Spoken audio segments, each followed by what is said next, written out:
అనంతపురం జిల్లా రాప్తాడు ఒకప్పుడు ఫ్యాక్షన్ రాజకీయాలకు పెట్టింది పేరు. కాలక్రమేణా అక్కడ పరిస్థితులు చక్కబడినట్లు కనిపించినప్పటికీ ఇటీవల రాప్తాడు నియోజకవర్గంలో పొలిటికల్ హీట్ పెరుగుతుండడం స్థానికుల్లో గుబులు రేగుతుందట. ప్రత్యర్థి నేతలు గతాన్ని తవ్వి పరస్పర ఆరోపణలకు దిగుతుండడం అగ్నికి ఆద్యం పోస్తుందట. దాంతో ఈ రచ్చ ఇక్కడతో ఆగుతుందా లేక మరోసారి ఫ్యాక్షన్ రాజకీయాలకు కేంద్ర బిందువుగా మారుతుందేమోనని సామాన్యులు బెంబేలెత్తుతున్నారట. అసలు ఆ నియోజకవర్గంలో ఏం జరుగుతుంది?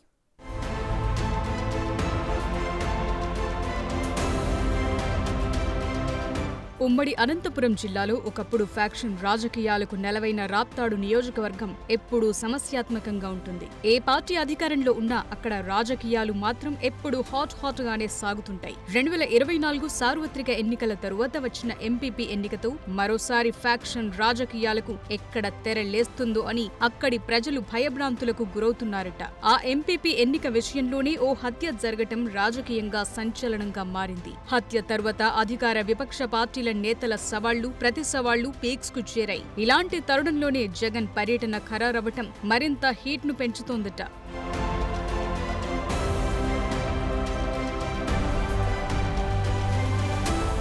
ఇటీవల రాప్తాడు ఎమ్మెల్యే పరిటాల సునీత సొంత మండలంలోని పాపిరెడ్డిపల్లిలో వైసీపీ కార్యకర్త హత్యకు గురికావటం పెద్ద దుమారం రేపింది. ఆ హత్య పరిటాల సునీత సొంత బంధువులే చేశారని రాప్తాడు వైసీపీ ఇన్ఛార్జ్ ప్రకాష్ రెడ్డి ఆరోపణలు గుప్పించారు. వ్యక్తిగత కక్షలతో జరిగిన ఆ హత్యను రాజకీయం చేయటానికి వైసీపీ ప్రయత్నిస్తోందని, అనవసర రాద్ధాంతం చేస్తే చూస్తూ ఊరుకోబోమని ఎమ్మెల్యే పరిటాల సునీత వైసీపీ నేతలకు వార్నింగ్ ఇచ్చారు. తమ కుటుంబం మళ్లీ ఫ్యాక్షన్లోకి రావాలని కోరుకుంటున్నారా అని ప్రశ్నించారు. మేమన్నీ మర్చిపోయి ప్రశాంతంగా ఉండి 10 మందికి సేవ చేయాలని తప్ప వేరే ఆలోచనలు మా కుటుంబాల్లో లేవు. ఫ్యాక్షన్లకి దానిలన్నిటికీ కూడా పుల్ల స్టాపులు పెట్టి మా పిల్లల్ని మంచిగా చదివించుకొని వాళ్ళని కూడా అన్ని రకాలుగా కూడా బాగా చేస్తున్నాం. మరి మా కుటుంబాలని నీ రాజకీయం గురించి ఈరోజు మా కుటుంబాలను ఎందుకు లాగుతున్నావని తోపు బ్రదర్స్ని కూడా నేను అడుగుతున్నాం. అంటే మర్చిపోయినవన్నీ మళ్ళీ గుర్తు చేసి మళ్ళీ రండి, మీరు ఫ్యాక్షన్ లేక రండి, ఏదో ఒకటి చేయండి, మేము దాన్ని రాజకీయంగా వాడతామని మళ్ళీ తోప బ్రదర్స్ ఈ ప్లాన్లు కూడా చేస్తున్నారు. దయచేసి నేను ఒకటే చెప్తున్నా, భానుమతి గారికి కానీ అదేవిధంగా ఉమా గారికి కూడా ఒకటే చెప్తున్నాం, ఇలాంటి వాళ్ళు కాకమ్మ గోమ్మ కథలు చెప్తా అంటారు, ఇవన్నీ నమ్మొద్దండి, మళ్ళీ ఇటువైపు చూడొద్దండి, ప్రశాంతంగా మన కుటుంబాలు కూడా బాగున్నారు, ఇదే ప్రకారంగా 10 మందికి సహాయం చేద్దాం తప్ప ఇలాంటి వాళ్ళు మనకు మళ్ళీ గొడవలు పెట్టి అది చలమంటేసి ఆర్పుకునేలాగా ఆ రకంగా కూడా చేయాలనుకున్నారు. దయచేసి అలాంటి వాళ్ళు ఉచ్చలేక పడొద్దండి అని మరొక్కసారి మా 3 కుటుంబాల వాళ్ళు కూడా మేము విజ్ఞప్తి కూడా చేస్తున్నాం.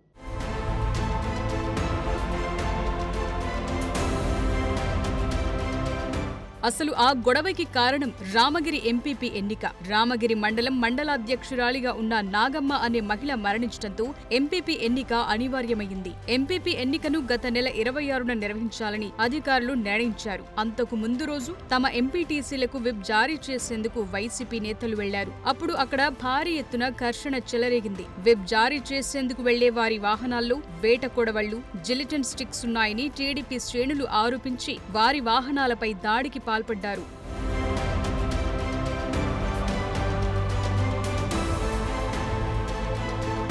ఆ తర్వాత ఎంపీపీ ఎన్నిక కోసం వైసీపీ ఎంపీటీసీలు రామగిరి వస్తున్నప్పుడు 2 పార్టీల వారి మధ్య పెనుగొండ ఎంఆర్ఓ కార్యాలయం వేదికగా మరోసారి ఘర్షణ చెలరేగింది. దీంతో ఎంపీపీ ఎన్నికను వాయిదా వేస్తున్నట్టు అధికారులు ప్రకటించారు. ఆ తర్వాత అంతా ప్రశాంతం అనుకుంటున్న సమయంలో రామగిరి నియోజకవర్గం పాపిరెడ్డిపల్లిలో జరిగిన గొడవల్లో వైసీపీ కార్యకర్త మృతి చెందటం కలకలం రేపింది.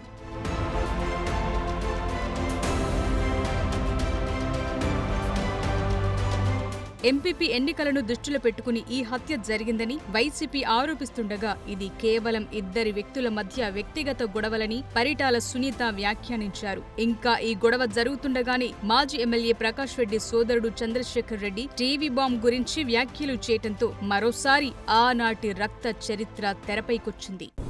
జగన్మోహన్ రెడ్డి అంతకుముందు కూడా జగన్మోహన్ రెడ్డి మీద ఎన్నో నిందలు, మధ్య చెరువు నారాయణ రెడ్డి కుటుంబాన్ని అది వాళ్ళు కదా, వాళ్ళ కుటుంబాన్ని టీవీ బాంబు పెట్టి చంపేది వాళ్ళు కదా, దాన్ని తీసుకుపోయి జగన్మోహన్ రెడ్డికి ఆపాదిస్తారు అనా. మధ్యచేరు సూర్యనారాయణ రెడ్డి కుటుంబాన్ని టీవీ బాంబు ద్వారా చంపిండేది వాళ్ళు. మధ్యచేరు సూర్యనారాయణ రెడ్డి వాళ్ళ కుటుంబం అంతా అన్యాయం అయిపోయి, వాళ్ళ కుటుంబం అంతా మొత్తం నాశనం అయిపోయి అతను ఒకడు మిగిలితే అతను నిద్రాహారాలు మాని అతను అమాయకులు వాడుకున్నాడా, మంచోళ్ళని వాడుకున్నాడా, చెడ్డోళ్ళని వాడుకున్నాడా పక్కన పెడితే అతనికి నిద్రలేని రాత్రులు ఎన్నో.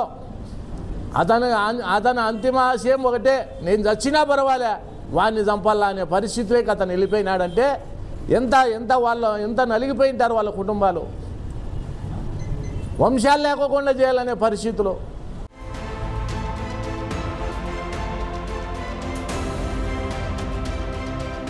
దేనికి కౌంటర్గా పరిటాల సునీత కూడా కార్ బాంబ్ కేసు బయటకు తీయటంతో ఇప్పుడు ఆ వాగ్యుద్ధం తీవ్ర చర్చనీయాంశంగా మారింది. దీనికి తోడు ఈ నెల 8న జగన్మోహన్ రెడ్డి రామగిరి మండలం పాపిరెడ్డిపల్లి పర్యటనకు వస్తుండటంతో మాజీ సీఎం జగన్మోహన్ రెడ్డిపై మండిపడ్డారు పరిటాల సునీత. పరిటాల రవి హత్య కేసులో జగన్మోహన్ రెడ్డి పాత్ర ఉందని సంచలన ఆరోపణలు చేశారు. టీవీ బాంబు గురించి మాట్లాడతారు. టీవీ బాంబు గురించి మాట్లాడినప్పుడు కార్ బాంబు ఎందుకు గుర్తు రాలేదయ్యా మీకు? ఇక్కడున్న మా అమాయకులైన ఒక ప్రెస్ సోదరులు అక్కడ దాదాపు 24 మందిని పొట్టను పెట్టుకొనింది, అది మీరు కాదా? మరి ఇది మాట్లాడినప్పుడు అది ఎందుకు మాట్లాడలేకపోయినారని నేను కూడా వాళ్ళని అడుగుతున్నా. దీనిలో మాట్లాడేకేమో ఏదో పరిటాల కుటుంబం వీళ్ళని ఇబ్బంది పెట్టి టీవీ బాంబు పెట్టి బలి చేసిందంటారు. మరి అక్కడ కారు బాంబు పెట్టింది ఎవరయ్యా? దాంట్లో కూడా మీరు ముగ్గురు కొద్ది రోజులు జైల్లో కూడా ఉండొచ్చినారు. ఒక్కసారి మీరు కూడా గుర్తు పెట్టుకోండి అని కూడా నేను తెలియజేస్తున్నా. మరి జగన్ రెడ్డి మీరేదో శుక్రవారం వస్తారంట, అంటే మంగళవారం అన్నారు, ఆయన శుక్రవారం అయితే బాగా అచ్చొస్తుంది కాబట్టి నేను శుక్రవారం అని చెప్తున్నాం. నువ్వు శుక్రవారం వచ్చినప్పుడు కూడా ఫస్ట్ సూట్ కేస్ బాంబు గురించి కూడా చెప్పండి. ఎవరు పంపించారు పరిటాల రవి గారిని చంపడానికని అది కూడా చెప్పండి. దాంతోపాటు మా ఆయన పరిటాల రవి గారిని చంపినప్పుడు మీ నాన్న సీఎంగా ఉన్నప్పుడు మా ఆయన పరిటాల రవి గారు చనిపోయారు, దాంట్లో కూడా నువ్వు కూడా ఉన్నావు. నిన్ను కూడా సిబిఐలు కూడా విచారించారు మీ నాన్న సీఎంగా ఉన్నప్పుడు. మా ఆయనతో పాటు దాదాపు 45 మందిని అనంతపురం జిల్లా వాళ్ళని కూడా పొట్టను పెట్టుకున్నారు.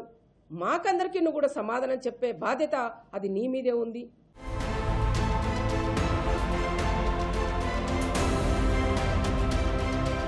ఉమ్మడి అనంతపురం జిల్లాలో ముఖ్యంగా పెనుగొండ, రాప్తాడు, ధర్మవరం ప్రాంతాలు ఫ్యాక్షన్ కు కేరఫ్ అడ్రస్లుగా ఉండేవి. ముఖ్యంగా పరిటాల రవి, అప్పటి కాంగ్రెస్ నేత మద్దెల చెరువు సూర్యనారాయణ వర్గాల మధ్య పచ్చగడ్డి వేస్తే భగ్గుమనేలా పరిస్థితి ఉండేది. రెండు వర్గాలు పోటాపోటీ యాక్షన్ రాజకీయాలతో ఉమ్మడి అనంతపురం జిల్లాను షేక్ చేశారు. 2004 ఎన్నికల తరువాత కాంగ్రెస్ ప్రభుత్వ హయాంలో పరిటాల రవి అనంతపురంలోని టీడీపీ కార్యాలయంలో హత్యకు గురయ్యారు. ఆ దెబ్బకు ఉమ్మడి ఏపీ రాష్ట్రం మొత్తం ఒక వారం రోజుల పాటు అట్టుడికిపోయింది.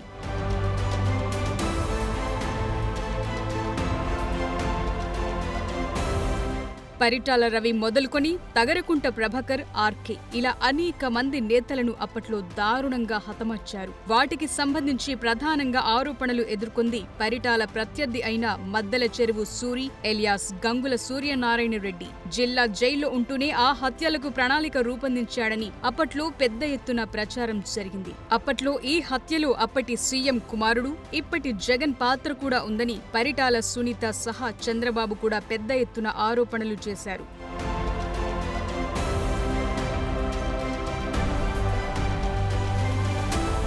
దీంతో అప్పటి కాంగ్రెస్ ప్రభుత్వం ఈ రాజకీయ హత్యపై సిబిఐ దర్యాప్తునకు కూడా ఆదేశించింది. వైఎస్ జగన్ పై ఆరోపణలు రావటంతో విచారణ జరపాలంటూ అప్పటి సీఎం వైఎస్ రాజశేఖర్ రెడ్డి అసెంబ్లీలో కోరటంతో ఆ దిశగా విచారణ జరిపిన సిబిఐ జగన్ కు క్లీన్ చిట్ ఇచ్చింది. అయితే పాత ఘటనలను ప్రస్తుత నాయకులు ప్రస్తావిస్తూ మీ చరిత్ర ఇది అదంటూ మాటల తూటాలు పేల్చుకుంటుండడం కలకలం రేపుతోంది. తోపుదుర్తి చందు తన విమర్శల్లో ముఖ్యమంత్రి చంద్రబాబు పేరు ప్రస్తావించడంపై టీడీపీ శ్రేణులు భగ్గుమంటున్నాయి.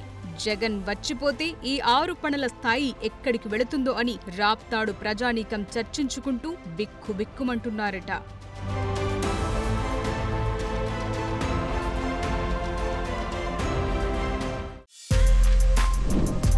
For more videos like this, subscribe Big TV channel.